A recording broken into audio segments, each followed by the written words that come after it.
नमस्कार, मैं हूं आपके साथ आशा सरमाल। आप देख रहे हैं रिपोर्टर। और रिपोर्टर में आज हम सबसे पहले बात करेंगे भारतीय जनता पार्टी को लेकर, क्योंकि लगातार भारतीय जनता पार्टी की तरफ से डीडीसी चुनावों में मोर्चा संभालते हुए हर कार्यकर्ता यहां पर दिख रहा है।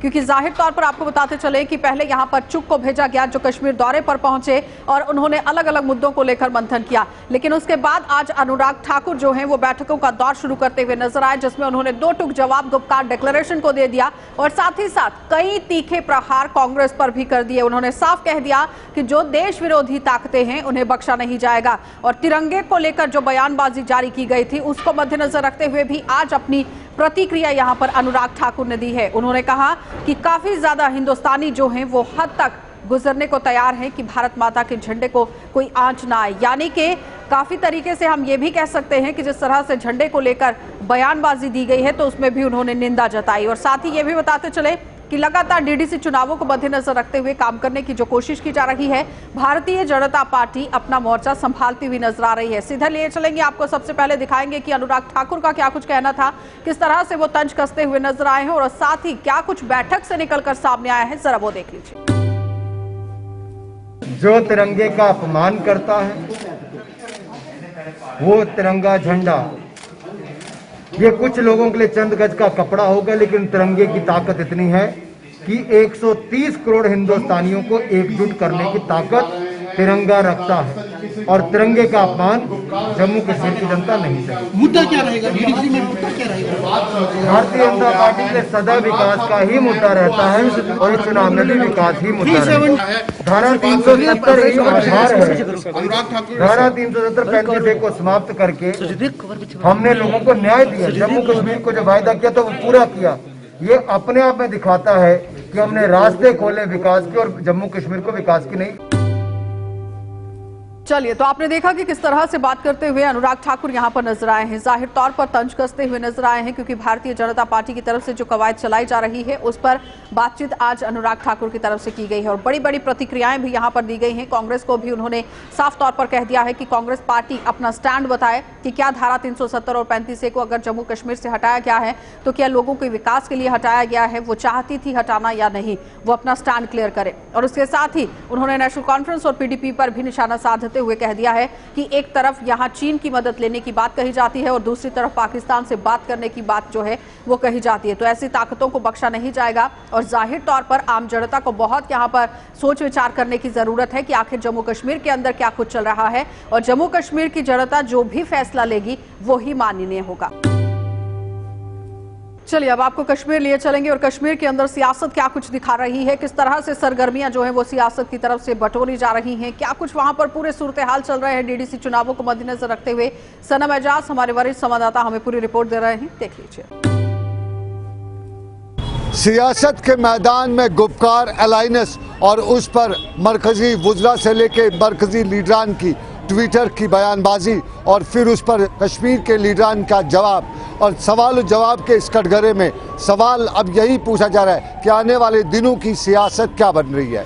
पिछले कल ही अमित शाह के बयान और उस बयान में जहां गुपकार अलायंस पर यह इल्ज़ाम कि वो बैनुल-अक़वामी मुदाखलत भी कराने की बात करें, वहीं कश्मीर में उस पर कहीं न कहीं गुपकार अलायंस की इमेज भी बनती जा रही है। लेकिन बीजेपी के रविंदर रैना का कल दिया गया बयान और सोशल मीडिया पर वायरल हुए इस बयान में जहां रविंदर रैना टीका और जयराम की बात करते हैं, उस सारे पर कश्मीर में बहुत ही कड़ा रुख अपनाया जा रहा है और कश्मीर के गली नुक्कड़ पर पूछा यही जा रहा है कि आखिर कब तक बीजेपी इस तरह की सियासत या बीजेपी के लीडरान इस तरह की बयानबाजी करें। कश्मीर में बीजेपी पर दबाव बनाते हुए आम लोग ये भी कह रहे हैं कि रविंदर रैना जिस तरह कल के इस बयान में जो सोशल मीडिया पे वायरल होते हुए ये भी बता रहा है कि कश्मीर में हर मुसलमान को टीका लगाना पड़ेगा, उस पर सियासत क्या बरहमी का खूब इज़हार किया जा रहा है। और इस सारे के बीच में कश्मीर में सियासी परवान चढ़ता हुआ खूब दिखाई भी दे रहा है और जहां एरा गैरा नथु खैरा भी सियासत में कदम जमाने की कोशिश कर रहा है, वहीं अब की बार इंटेलेक्चुअल क्लास से लेकर दूसरे लोग भी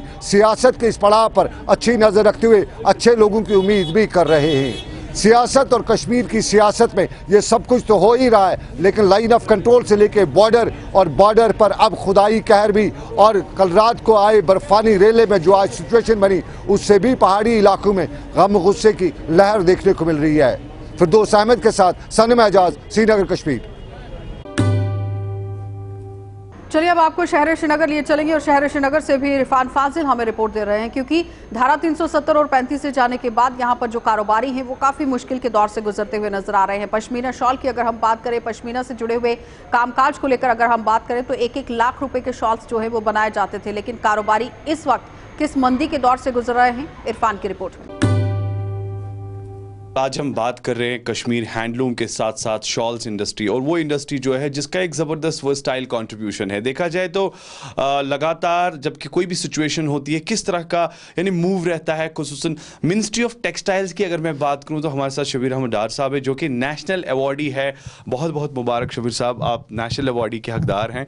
आप भी इस काम से जुड़े हैं, आप भी बताइए कि किस तरह की सिचुएशन आजकल, कैसे हालात है इस इंडस्ट्री को लेकर। अस्सलाम वालेकुम, मेरा नाम शबीर अहमद डार है, मैं यहाँ कानियामा में रहता हूँ।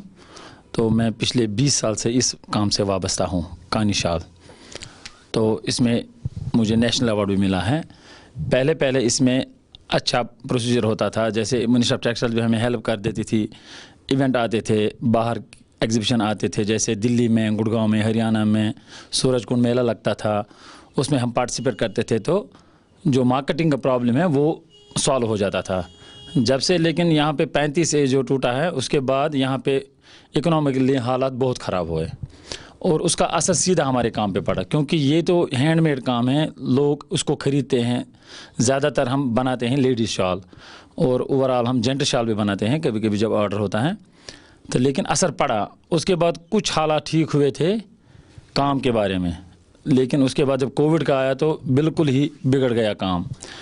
और आगे इसमें दिलचस्पी नहीं दिखाते हैं बच्चे, इसीलिए नहीं दिखाते क्योंकि जो आम बच्चा है उसको नीड होती है पैसों की। वो अगर किसी भी फील्ड में जाएगा तो 8-10 हज़ार रुपये कमा लेगा। आपसे जानना चाहूँगा कि तकरीबन 200-250 चूल्हे जो है वो इसके साथ जुड़े हुए हैं इस गाँव में। देखा जाए तो इस काम के साथ कैसा वजन होता है, खुसूसन अगर देखा जाए किस किस्म के आप शॉल्स बनाते हैं, या इसमें क्या कुछ स्पेशलिटी होती है जिसका इंटरनेशनली मार्केट है, मगर अब आप कह रहे हैं कि हालात का असर तो पड़ा है। लेकिन जो इसका स्टेटस है कानी शाल का, लोगों की डिमांड है, इसकी मार्केट में डिमांड है, लेकिन हालातों का असर पड़ा है।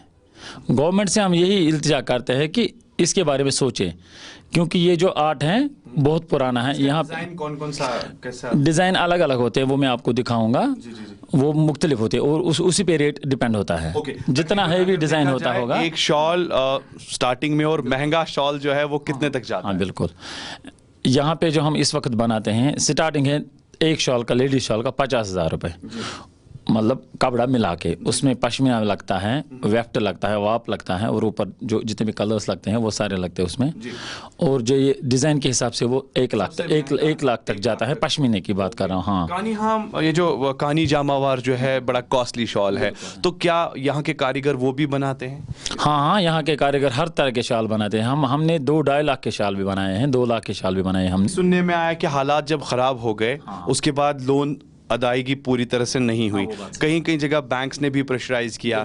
तो आप समझते हैं कि कहीं ना कहीं अगर देखा जाए तो कॉम्पनसेट करना चाहिए था, वेव ऑफ करना चाहिए था? बिल्कुल वेव ऑफ करना चाहिए था, लेकिन नहीं हो पाया। जो उसमें थोड़ा गरीब तबके जो लोग हैं उनके जो इंस्टॉलमेंट से वो रुक गई हालात की वजह से, क्योंकि आगे पैसा नहीं दिया व्यापारियों ने। क्या चाहते हैं आप? What's your message? मेरी मैसेज ये है लोगों से, ये जो आर्ट है इसमें मार्केट भी है, पैसा भी है। तो मैं चाहता हूँ कि लोग इस काम में, जैसे हम शाल बनाते हैं तो लोग क्या करते हैं, कुछ पैसे बचाने के लिए मटेरियल यूज़ गलत करते हैं, लेकिन उससे क्या होता है, काम पे असर पड़ता है। जो यहाँ से शॉल लेते हैं उनको बाद में पता चलता है कि इसमें मटेरियल की क्वालिटी अच्छी नहीं है, कि इससे हमारा काम डूब जाएगा एक दिन। अगर हम अच्छी क्वालिटी का बनाएंगे तो वो कभी नहीं डूबेगा। जैसे हम मार्केट में कोई भी चीज़ लेने जाते हैं आज के डेट में, तो हम भी चाहते हैं कि अच्छा चीज़ लाए घर, जब ब्रांडेड होता है, और जो घटिया क्वालिटी का होता है हम नहीं लाते। चलिए, यहाँ पर हमने शबीर साहब से बात की और शबीर साहब का ये भी मानना है कि एक साइड से वीवर आर्टिजन जो है वो काफ़ी ज़्यादा इन्वॉल्व है इस काम में, मगर मुश्किलात काफ़ी ज़्यादा है, सॉल्यूशंस बहुत कम है। कहीं जगह पे लोन की अगर बात करें मिला, मगर उसके बाद वेव ऑफ नहीं कर पाए गवर्नमेंट की तरफ से, वो कॉम्पनसेट नहीं हुआ, हैमर भी किया गया। उसके बाद वीवर जो है या आर्टिजन जो है वो काफ़ी परेशान हुआ। मगर एक वेरीफाइड स्टैंप की काफ़ी ज़्यादा ज़रूरत है, ताकि जितना भी प्योर क्वालिटी का शॉल अगर मार्केट में रहेगा उससे एक इंटरनेशनल लेवल तक एक अच्छी पहचान रहेगी। तो आपने देखा कि इरफान का क्या कुछ कहना था, किस तरह से मंदी के दौर से ये लोग गुजरते हुए नजर आ रहे हैं, क्योंकि एक भी पैसे का फायदा अभी तक इन्हें नहीं हुआ है। तो धारा 370 और 35 से जाने के बाद लगातार कश्मीर घाटी के अंदर जिस तरह से बेरोजगारी पनपी है, उसी तरीके से कारोबार भी ठप होता हुआ नजर आया। तो इस पर काफी ज्यादा हॉर्टिकल्चर विभाग को भी ध्यान देने की जरूरत है और सरकार को भी ध्यान देने की जरूरत है कि कश्मीर के अंदर अगर इस तरह से कारोबारी जो है वो पिछड़ता जा रहा है तो जाहिर तौर पर इनके लिए काम करने की काफी जरूरत है। चलिए अब आपको बारामूला लिए चलते हैं और बारामूला से उरी सेक्टर से आपको रिपोर्टिंग दिखा देते हैं, क्योंकि इरशाद भट्ट लगातार ग्राउंड जीरो पर डटे हुए हैं और वो पूरी रिपोर्ट दे रहे हैं कि किस तरह से लोग यहां पर परेशानी के दौर से गुजर रहे हैं, बच्चों को किस तरह से खामियाजा भुगतना पड़ रहा है। इरशाद की रिपोर्ट में देखिए। सरहदी इलाके उड़ी की बात करें, उड़ी से तकरीबन 20 किलोमीटर की दूरी पे ये जो कमलकोट का इलाका है, इसके साथ साथ जो मुंसल का इलाका है जो LOC के बिल्कुल नज़दीक हैं, जो 0.5 किलोमीटर के दायरे में आते हैं, इन लोगों को जो है अक्सर व बेशतर काफ़ी जो है मुश्किलातों का सामना करना पड़ रहा है इस हिजफायर वायलेशन से। अगरचे कल परसों यहाँ पे जो है गोलाबारी की वजह से इन रिहायशी मकानों को जो है टारगेट किया गया, हालांकि यहाँ पे जो काफ़ी नुकसान हुआ। इससे पहले की बात करें, इससे पहले यहाँ पे जो है काफ़ी नुकसान हुआ इस गोलाबारी की वजह से। इन लोगों को जो है ना अभी तक बंकर फराम किए गए, ना इनको मुआवजा दिया गया। यहाँ के कहीं मुकामी लोग हैं, इनके साथ हम बात करने की कोशिश करेंगे। वो लड़कियाँ मर गई है और कम से कम 80-90 आदमी जख्मी हुआ। उसके बाद 2003 में फिर शलंग हुई, फिर 2 बच्चे मर गए, हज़ारों लोग इस तरह जख्मी हो गए, कुल मकान डैमेज हो गए। अब फिर आज फिर परसों जब फायरिंग हुई उसमें मतलब यहाँ पूरी मतलब मातम था, पूरे इलाके में मातम था, है ना। क्या सुल्तान लगी करो, कमलकोट करो, दच्छी करो, बसगां का पूरे इलाके में मातम था। जब यहाँ फायरिंग आती है तो पूरा इलाका ये हमारा जद में आ जाता है। शैलिंग की वजह से सर हम जो हमारा फोकस होता है वो स्टडी पे नहीं होता है सर, इसलिए हम यही चाहते हैं सर ये अगर ये सिस्टम क्लोज हो जाए सर अच्छा रहेगा। जो ये फायरिंग होती है सर, जैसे जो बच्चे होते हैं वो डिप्रेस में चले जाते हैं, उनका फोकस फिर स्टडी पे नहीं होता है सर, तो हम अपनी स्टडी कंटिन्यू नहीं कर पाते हैं। इसलिए हम ये चाहते हैं कि इस चीज़ से हम सेफ रहें, हमें बैंकर प्रोवाइड किए जाएँ सर। और हम स्टडी अपनी कंटिन्यू नहीं कर सकते फिलहाल, चलो उसका अल्टरनेट है हमें ऑनलाइन एग्ज़ाम सर। इसलिए हम चाहते हैं हमें बैंकर सप्लाई किए जाएं। क्योंकि मुझे गवर्नमेंट की तरफ से कुछ बैंकर प्रोवाइड हो रही है तो उनकी मैं वहां जाके इनाग्रेशन करूंगा, लेकिन आज तक नहीं हो। और सबसे इसमें लगभग कितना टाइम हुआ? ये कम से कम 7-8 महीने पहले की बात है। फिर पिछले दिनों भी हम उनसे मिले, पटवारी आया था, पटवारी के बगैर कोई भी बंदा नहीं आया। यहाँ लोगों के सबसे पहले एक कीमती जानें गई हैं, फिर उसके बाद में लोगों के मकानों के नुकसान हुए हैं। इस वक्त तक लोग इतने सहमे हुए हैं, मुझे तो लगता है गवर्नर साहब को खुद यहाँ पर आना चाहिए। इनको काफ़ी सारे मुश्किलात होते हैं। यहाँ के कुछ हायर सेकेंडरी के कुछ बच्चे हैं, इनके साथ बात करने की कोशिश करेंगे। जी अपना नाम? मेरा नाम मुस्कान है। अच्छा, आप यहीं पे पढ़ते हैं हायर सेकेंडरी में? जी। जिस वक्त यहाँ पे गोलाबारी होते हैं उस वक्त कैसा माहौल होता है? उस वक्त हमें बहुत डर लगता है और नहीं है। अच्छा सर, हमें बहुत ज़्यादा मुश्किलातें होती हैं, हम घरों से बेघर हो जाते हैं, हमें बहुत ज़्यादा डर लगता है।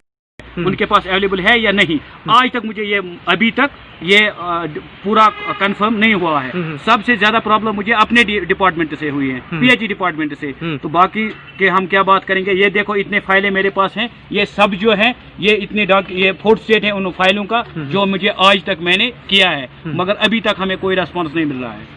अब मैं आपकी वसातत से मेहरबानी करके गुजारिश करता हूँ गवर्नर साहब से और PH कश्मीर से कि मेहरबानी करके हमारा मसला जो है वो हल करे। वो आपकी इस वक्त हमारे साथ जो मोहम्मद अल्ताफ है, चूँकि चंद साल हमने ये भी कहा था कि चंद साल पहले इसके वालिद साहब जो है इंतकाल कर गए हैं, लेकिन नौकरी के लिए इन्हें दर दर के ठोकरे खाने पड़ रहे हैं। अब इंतजामिया किस कदर जाग जाएगी और अल्ताफ को इंसाफ मिलेगा? चलिए अब आपको राजौरी लिए चलेंगे और राजौरी के डोक इलाके की आपको पूरी तस्वीर यहां पर दिखाना चाहेंगे, क्योंकि 2013 में इस सड़क पर कामकाज करने की कोशिश की गई थी, लेकिन अभी तक ये काम अधर में लटका हुआ है। जमशेद क्या पूरी रिपोर्ट दे रहे हैं, देखिए। दही इलाकों को शहरी इलाकों के साथ जोड़ने के लिए अगरचे सरकार की तरफ से कई मंसूबे बनाए जाते हैं, इसी मंसूबे के तहत एक मंसूबा प्रधानमंत्री ग्रामीण सड़क योजना बनाया गया, जिसके तहत हर गांव को शहर के साथ जोड़ना था। इसी मंसूबे के तहत थाना मंडी से ढोक तक एक 10 किलोमीटर सड़क का काम शुरू हुआ, जो 2013 में जिसका काम शुरू हुआ, मगर आज तक वो सड़क मुकम्मल नहीं हो पाई। क्या कारण है, इन सब पे बात करेंगे यहाँ के मकामी लोगों से। सर, क्या कारण रही कि सड़क आज तक कंप्लीट नहीं हो पाई और कब से इसका काम शुरू हुआ? डिपार्टमेंट की लापरवाही की वजह से ये 2013 में काम शुरू हुआ था, आज तक जैसे था वैसे ही पड़ा हुआ। लोगों की ज़मीनें कटवा के, लोगों को दरपदर करके डिपार्टमेंट ने PMGSY ने ज़मीनें कटवा के अब इसमें कोई ब्रेस्ट वाल्स वगैरह कुछ नहीं है, नालियाँ नहीं बनी हैं, ब्लैक टॉपिक नहीं हुई हैं, कुछ नहीं। लोगों की गाड़ियों की इतनी तबाही हो गई है कि 1 साल 6 महीने के अंदर लोगों को गाड़ियाँ ख़त्म हो गई हैं लोगों की। और डिपार्टमेंट की लापरवाही की वजह से ये सारा सिस्टम जो है ये धर्म भरम हो गया है। जबकि हर जगह 3-4 साल रोड बनने के बाद उसमें ब्लैक टॉपिंग होती है, कंकरिंग वगैरह होती है, ब्लैक टॉपिंग होती है, लेकिन इसमें कोई इसका देखने वाला नहीं है। और मैंने ये सुना है कि डिपार्टमेंट और ठेकेदार की मिली भगत से, और जो डिपार्टमेंट है वो उससे ज़्यादा कमीशन लेके तो लोगों के दरबदर किया हुआ है। और इस रोड को कोई भी देखने वाला नहीं है। और लोग दरबदर जो ज़मींदार से, जिन ज़मींदारों को ज़मीनें कटवा के उनको आज तक मुआवजा भी नहीं मिला। अगर मुआवजा नहीं मिला तो कम से कम रोड तो चलनी चाहिए, गाड़ियाँ तो चलनी चाहिए। इतनी ट्रैफिक है इस रोड पे, आप 10 मिनट यहाँ रुक के देखें, इतनी रजौरी रोड पर जितनी ट्रैफिक नहीं है जितनी कि इस रूट पर ट्रैफिक है। एडजाइनिंग एरिया जो है इसके साथ बड़ा है, 10 किलोमीटर रोड बनी हुई है और बड़ा एडजाइनिंग एरिया है इसमें अलाल, दरा, डोग, मंगोटा, नैली, पटेली, पाटी तार को टच करते हुए ये रोड खिनालकोट वगैरह में जाती है। बहुत ज़्यादा आबादी है, लेकिन लोगों को सफ़र किया जा रहा है। और मुझे ऐसा लगता है कि डिपार्टमेंट की नेग्लिजेंसी की वजह से ये सिस्टम जो है ये रुका हुआ है। ये थे हमारे साथ एक मकामी जिनकी तरफ से ये ज़रूर शिकायत की गई है कि डिपार्टमेंट की लापरवाही की वजह से इस सड़क का काम मुकम्मल नहीं हो पाया। हालांकि इस सड़क का काम 2013 में शुरू किया गया था, जिससे एक बड़ी आबादी को फ़ायदा पहुंचना था। और आज ये सड़क लोगों के लिए सरदर्द बन चुकी है, क्योंकि बारिशों के दौरान जितना भी इन इलाकों का पानी होता है वो सारा का सारा बाज़ार की तरफ पहुँचता है। क्योंकि ना ही सड़क के दाएँ बाएँ कहीं ड्रेन सिस्टम बनाया गया और ना ही सड़क को आज तक मुकम्मल किया गया, जिससे इन लोगों को कई किस्म की मुश्किलात का सामना करना पड़ता है। तो आपने देखा कि जमशेद का क्या कुछ कहना था, किस तरह से डोक इलाका है और 2013 में यहाँ पर काम लगाया गया था, लेकिन किस वजह से, किन कारणों की वजह से ये काम नहीं हो पाया है, ये जानना बहुत ज़रूरी था। तो यहाँ रोड विभाग को संज्ञान लेने की ज़रूरत थी कि अगर 2013 में ये काम शुरू किया गया था तो 7 साल बीत गए हैं, इस वक्त 2020 चल रहा है, अभी तक ये काम अधर में क्यों लटका हुआ है, ये सवालिया निशान है। चलिए अब आपको जिला कठुआ ले चलते हैं और जिला कठुआ पुलिस को आज बड़ी सफलता यहां पर हाथ लगी है, क्योंकि 26 पशुओं को उन्होंने रेस्क्यू किया है। पशु तस्करी का काम चल रहा था, इन लोगों को धर दबोचा गया है। सरबजीत क्या पूरी जानकारी दे रहे हैं, देखिए। मवेशी तस्करी के खिलाफ जारी अभियान के तहत लखनपुर पुलिस को आज फिर एक बड़ी कामयाबी हासिल हुई है। लखनपुर पुलिस ने 2 गाड़ियों को जब्त करते हुए 26 मवेशियों को स्मगलर से मुक्त करवाया है। आपको बता दें कि इनकी स्मगलिंग जो है, पंजाब से ये गाड़ियां जम्मू कश्मीर में आ रही थी और इनकी स्मगलिंग की जा रही थी। 4 स्मगलर्स को लखनपुर पुलिस ने हिरासत में लिया है। आपको बता दें कि तस्करी के तरह तरह के प्रयास जो हैं तस्करों द्वारा किए जाते हैं। इस बार गाड़ियों में सब्जी लोड की गई थी, बताया गया था, दर्शाया गया था कि गाड़ियों में सब्जी लोड है। ऐसे में सिर्फ एक ही ऊपर की सतह जो है वो सब्जी की लदी हुई थी, बीच में मवेशी छुपाकर लिए जा रहे थे। ऐसे में लखनपुर पुलिस को पहले तो आपने देखा कि सरबजीत का क्या कुछ कहना था, किस तरह से वो बता रहे हैं लखनपुर के अंदर ही यहाँ पूरी कार्रवाई को अंजाम दिया गया है। कठुआ पुलिस को ये बड़ी कामयाबी यहाँ हाथ लगी और ये कोई पहला मौका नहीं है कि कठुआ के अंदर इस तरह से कार्रवाई करने की कोशिश की गई हो। इससे पहले भी कई ड्रग्स के मामले भी यहाँ पर सामने आ चुके हैं, लेकिन पुलिस लगातार मुस्तैद बैठी हुई है और हर वक्त हर किसी को किस तरह से धर दबोचना है वो बहुत अच्छे से जानती है। लेकिन जो लोग पशु तस्करी के मामले में गिरफ्तार किए गए हैं, इनसे पूछताछ भी शुरू कर दी गई है। उसके साथ ही रुक करेंगे इस वक्त जिला सांबा का, और जिला सांबा से ऋषि खजूरिया हमें क्या कुछ जानकारी दे रहे हैं, देखिए।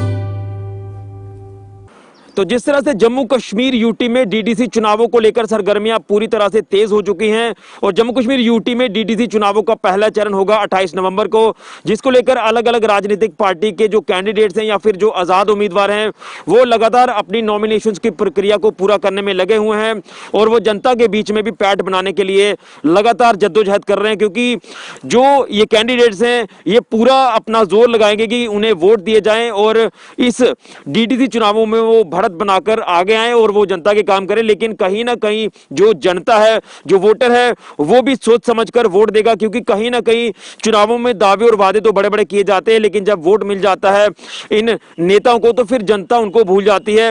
लेकिन जिस तरह से अगर इन डीडीसी चुनावों को लेकर बात करें तो इससे पहले जो पंचायती चुनाव हुए, बीडीसी चुनाव हुए और अब डीडीसी चुनाव होने जा रहे हैं, जो कि 3 tier system Jammu Kashmir UT में कंप्लीट होगा।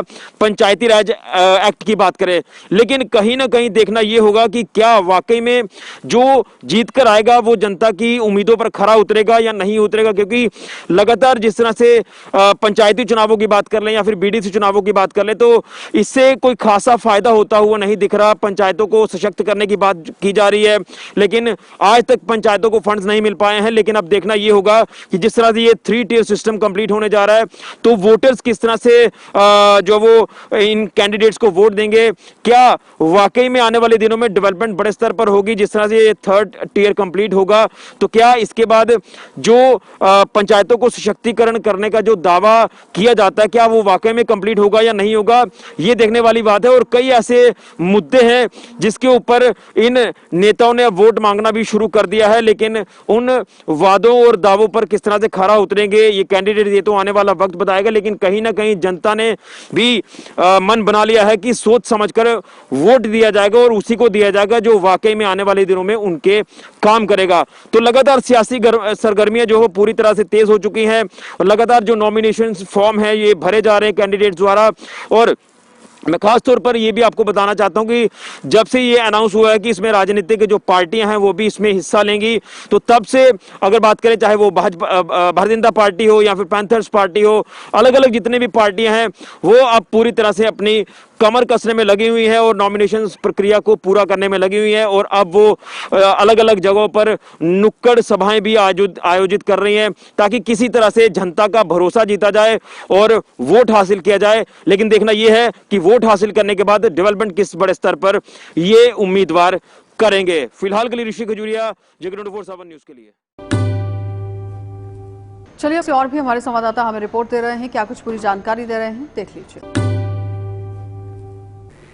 ये ट्रेनिंग पूरा हैंडल करना है, स्टाफ जो है वहाँ पे एंगेज होता है, उसके लिए जो भी उनको वहाँ पे एक्सरसाइज करनी है उसके रिलेटेड पूरी इनको जानकारी दी जाती है। जैसे बैलेट बॉक्सेस है, पोलिंग प्रोसीजर क्या रहेगा, किसको अलाउ करना है अंदर, कैसे नहीं।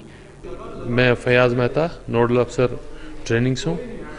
इस माध्यम से मैं बताना चाहता हूँ कि इस बार जो पहले एक दस्तूर होता था कि पूरे डिस्ट्रिक्ट के मुलाजमीन जो है वो डोडा में आके ट्रेनिंग लेते थे, लेकिन इस बार डिप्टी कमिश्नर साहब ने एक डायरेक्शन दी हमें कि इनको तकलीफ देने से बेटर है हम हर लोकेशन पे हर एरिया में ट्रेनिंग के सेंटर्स खोलें और इनको प्रिजाइडिंग 1, पोलिंग अफसर 1, पोलिंग अफसर 2 और पोलिंग अफसर 3 को हम अपनी अपनी लोकेशन पे ट्रेनिंग दें, जनरल ट्रेनिंग। तो इस सिलसिले में हमने गुंदो में भी एक खोला है, डिग्री कॉलेज किलोत्रान में ट्रेनिंग सेंटर, वहाँ हमारे 2 मास्टर ट्रेनर्स हैं, वो ट्रेनिंग दे रहे हैं। ठाठी में एक खोला हुआ है, डाक बंगलो में, वहाँ हमारे 2 मास्टर ट्रेनर्स हैं। भद्रवा में एक खोला हुआ है कम्युनिटी हॉल में, वहाँ हमारे 4 मास्टर ट्रेनर्स हैं। इसी तरह डोडा डीसी ऑफिस मीटिंग हॉल में एक चल रहा है ट्रेनिंग सेशन, एक चल रहा है इधर